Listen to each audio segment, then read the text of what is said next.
Hi friends, welcome to Meri Bahrain channel. అందరూ ఎలా ఉన్నారు? బాగున్నారా? నేనైతే బాగున్నాను ఫ్రెండ్స్. ఈరోజు అయితే నేను మచ్చిబూట్ చేస్తున్నానండి, టమాటా రైస్. ఓకే, చూడండి ఫ్రెండ్స్. ఉల్లిపాయ వేసాను, కొంచెం ఆలివ్ ఆయిల్ వేసాను. చక్కగా ఎర్రగా ఏగిపోయినాయి ఉల్లిపాయలు. అందులో చికెన్ వేసాను ఫ్రెండ్స్. చూడండి, చికెన్ ఎంతలా ఎర్రగా ఏగిపోయింది. ఇప్పుడు ఇందులో చికెన్ అయిపోయిన తర్వాత ఇప్పుడు ఏం వేయాలంటే ఇందులో మసాలా వేయాలండి. చూడండి ఫ్రెండ్స్, ఇటు అల్లం వెల్లుల్లిపాయ పేస్టు, ధనియాలు జీలకర్ర పొడి, సాల్టు, కారం పొడి, గరం మసాలా, చికెన్ మాజీ అండి. చికెన్ మాజీ చెప్పాను కదా మీకు. చూడండి, ఇది మటన్ మాజీ. చికెన్ మాజీ, మటన్ మాజీ ఉంటుందండి. ఇది కూడా ఇండియాలో కూడా దొరుకుతుంది. ట్రై చేయండి ఫ్రెండ్స్, చాలా టేస్టీగా ఉంటుంది. ఓకే, ఇది ఒకటి వేసానండి. ఇదిగోండి పసుపు. ఓకేనా. టమాటా పేస్ట్ రెడీగా పెట్టుకున్నాను.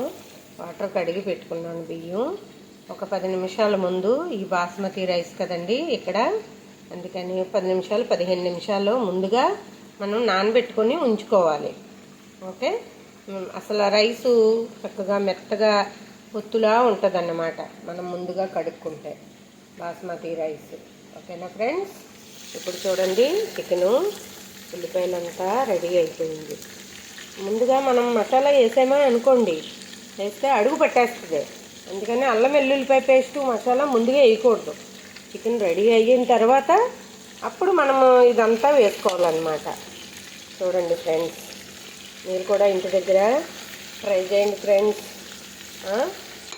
ఇదిగోండి, ఇప్పుడు ఈ మసాలా అంతా వేసేసాను కదా. ఇప్పుడు ఇదంతా మనం కలపాల్సిన అవసరం లేదు ఇంకా, ఎందుకంటే వాటర్ పోసేసుకుంటే అదే ఇది అయిపోతుంది. రెడీ అయిపోయింది కాబట్టి. ఓకేనా ఫ్రెండ్స్. ఇప్పుడు టమాటా సాస్ వేసేస్తున్నానండి.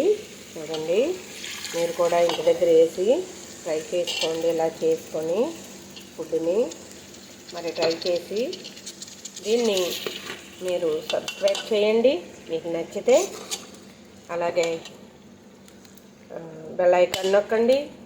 మీ ఫ్రెండ్ అండ్ ఫ్యామిలీకి షేర్ చేయండి ఫ్రెండ్స్. ఒక్కసారి మీరు ఇంటి దగ్గర వండుకుని ట్రై చేయండి ఫ్రెండ్స్. ఇప్పుడు టమాటా పేస్ట్ మన ఇండియాలో ఒకవేళ మనం ఇంటి దగ్గర చేసుకోవాలి. టమాటా పేస్ట్ లేదనుకోండి, చక్కగా ఒక 4-5 టమాటాలని, ఎర్రగా ఉండే టమాటాలని ముందుగా కొంచెం ఉడకపెట్టేయండి. ఉడకపెట్టేసినప్పటికీ కలరు రెడ్ వచ్చేస్తుంది. అది దాన్ని మిక్సీ పెట్టేయండి. దాన్ని ఈ రైస్లో వాడుకోండి.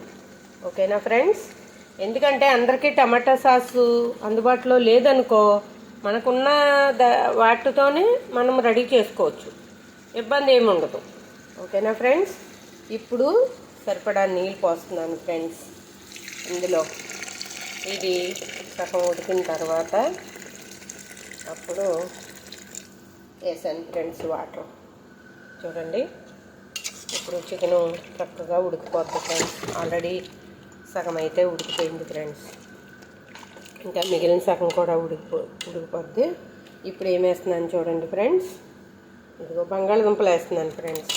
ఎందుకంటే ఇక్కడ పిల్లలకి బంగాళదుంపలు ఎక్కువగా వాడతారు, అందుకోసమని బంగాళదుంపలు వేసాను. చూడండి ఫ్రెండ్స్, ఇప్పుడు మూత పెట్టేస్తాను ఫ్రెండ్స్. ఒక 5 నిమిషాలు మూత పెట్టేసానంటే చికెన్ ఆల్రెడీ ఉడికింది కాబట్టి ఇది కూడా ఉడికిపోతుంది ఫ్రెండ్స్. మరి మీకు నచ్చితే సబ్స్క్రైబ్ చేయండి, అలాగే నా ఛానల్ని సపోర్ట్ చేయండి ఫ్రెండ్స్. మీ సపోర్ట్ నాకు చాలా విలువైంది ఫ్రెండ్స్. సపోర్ట్ చేయండి ప్లీజ్. మీకు ఏదైనా ఒకవేళ ఇది అర్థం అవ్వకపోతే నాకు కామెంట్లో తెలియచేయండి. మీకు వివరంగా నేను మళ్ళీ చక్కగా వివరంగా మీకు మెసేజ్ చేస్తాను, రిప్లై ఇస్తాను ఫ్రెండ్స్ మీకు. ఓకేనా. Thank you so much. Comment చేయండి, బెల్ ఐకాన్ నొక్కండి friends. Thank you so much friends.